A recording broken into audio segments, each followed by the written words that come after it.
건강 365 포인트 쏙쏙. 우리가 꼭 알아야 할 부분들을 정리해드립니다. 건강 365 박광식의 건강 이야기, 족부질환 전문의신 정형외과 전문의 이우천 박사와 함께합니다. 무주외반증으로 고생하는 분들이 많은 만큼 또 그렇다더라식의 얘기도 많습니다. 우선 긴가민가한 부분들부터 좀 살펴보면 좋겠는데요. 박사님, 네. 무주외반증은 유전이다 이런 말을 합니다. 그런가요? 몸의 어느 부분이든지 얼굴이 생긴 게 닮지요? 네. 옛날에 발가락이 닮았다 이런 소설 네. 제목도 있습니다. 그래서 역시 발도 닮습니다.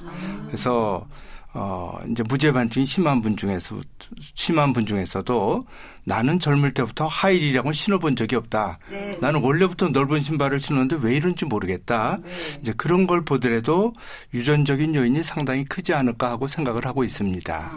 그럼 그렇다면 유전으로 인한 이 선천적인 요인일 경우에는 어릴 때부터 이미 발의 모양이 어렸을 때부터 변형되어 있는 건가요? 아니면 자라면서 변형이 되는 건가요? 이것이 이제 유전적인 소인이 있다 그러더라도 대부분은 이제 여자분들이 40대 넘어가면서 이렇게 생기는 경우가 심해지는 경우가 많은데요. 이제 심한 경우에는 돌도 안 된 어린애인데도 발가락이 돌아가 있는 경우도 있습니다. 그리고 이제 대개 이제 그 연속이 이제 유전적인 경향이 그런 경우는 더 강한데 연수니까 3학년, 4학년 초등학교 그때서부터 변형이 이렇게 나타나서 이제 그럴 때는 애들이 되게 신발을 편안한 걸 신기 때문에 증세는 별로 없습니다. 그렇지만 이제 특히 따님인 경우에는 엄마들이 걱정이 되시죠. 그래갖고 병원에 데리고 오는 경우가 종종 있습니다. 우리 애가 이거 발가락이 이런데 이거 괜찮겠나? 지금 뭔가 좀 더 해줘야 되는 거는 아닌가? 이런 걸 이제 물어보러 오시는 분들이 있습니다. 이제 그런 경우에는 역시 유전적인 영향이 강한 경우라고 볼 수 있겠습니다. 네, 그렇다면 볼이 좁고 높은 신발 같은 경우도 문제지만 너무 크거나 작은 신발도 무주외반증을 유발한다고 들었어요. 맞나요? 네, 글쎄 그 큰 신발이 어떤지는 별로 알려진 바는 없는데요.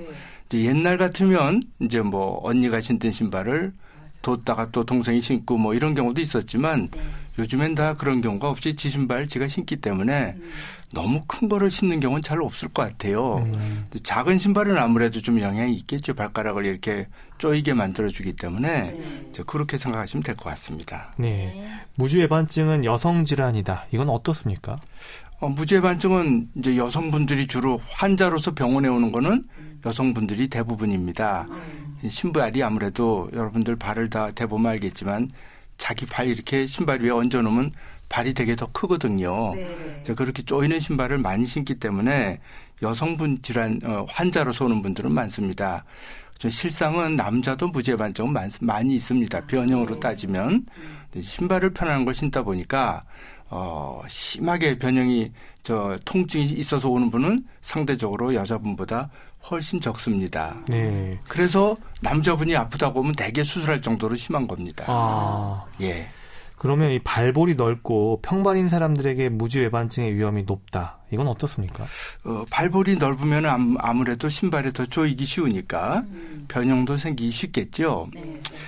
이제 또 하나는 그 평발인 경우에는 이건 정말 뚜렷한 무주외반증의 원인입니다. 평발은 이 관절이 굉장히 유연합니다. 평발인 분들은 되게 손가락도 팔꿈치, 무릎 되게 유연한 경우가 많은데요. 이제 그러면은 변형도 좀 생기기 쉽습니다. 네. 그리고 이 무주외반증이 심하면, 즉 발가락에 문제가 있으면 무릎 관절염과 허리 디스크 그리고 류마티스 관절염으로 이어질 수 있다 하던데요. 그거는 이제 흔히 그런 말들도 많이 하는데요.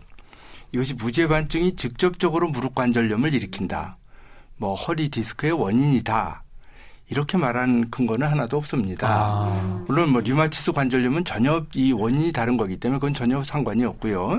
이제 그렇지만 이제 무주외반증이든지 뭐든지 발의 통증이 심하면 발을 자연히 기울여서 걷고 다리를 한쪽 다리에만 힘을 많이 준다든지 이런 식이 되면은 자연히 무릎이라든지 허리에도 영향이 있지 않을까 이렇게 생각하고 있습니다.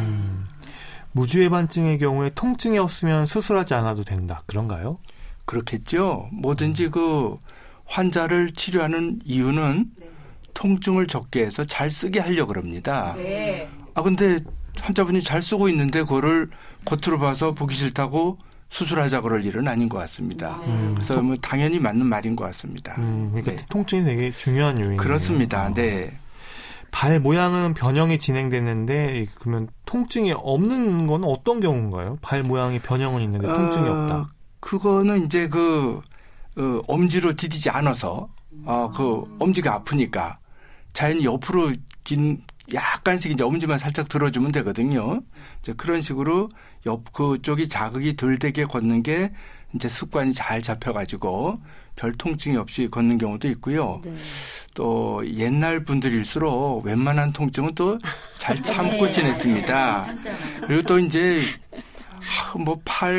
팔다리, 무릎, 허리 안 아픈 데가 없는데 네. 뭐 허리라든지 무릎 아픈 거에 비하면 조금 덜 할 수도 있기 때문에 그래서 그냥 이까짓 거 하고 지내는 분이 많아서 그렇지 뭐 통증이 없다고는 또 할 수 없을 것 같아요. 변형이 심하면은. 네.